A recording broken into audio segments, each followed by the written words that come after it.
Asher, ano yung mga bagong punto ang natalakay ngayon sa pagdinig ng Senado?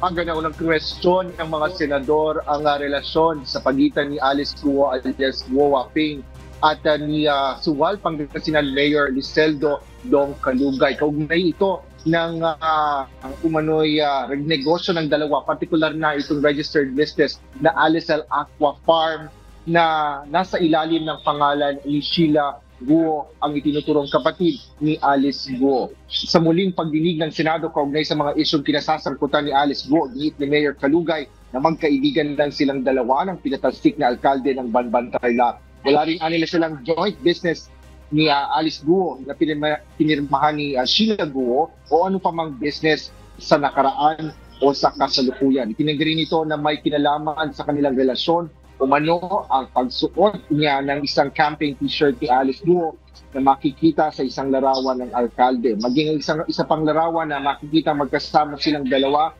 sa isang campaign float ay pagtugon lang niya sa imbitasyon. Sinabi naman ni Alice Guo na hindi nito alam na may ganoong larawan na ani Senadora Arisa Ontiveros ay couple's shirt. Kiniyasat din ni Senadora Ontiveros ang umano'y pagproseso ng staff ni Mayor Kalugay sa counter affidavit ni Alice Guo sa kasong human trafficking na isinampa sa Department of Justice. Sinawalat naman ni Guo Waping alias Alice Guo na bago ito tumakas ng bansa ay pinirmahan niya ang huling pahina ng affidavit.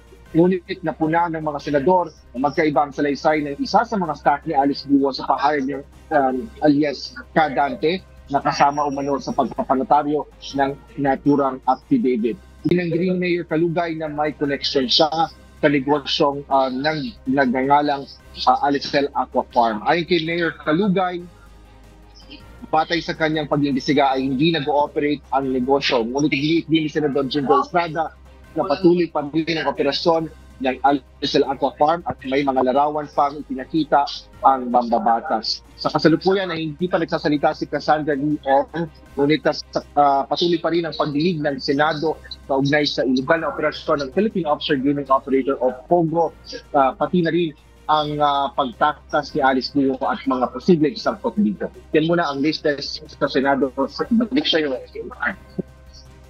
Maraming salamat, Asher Cadapan Jr.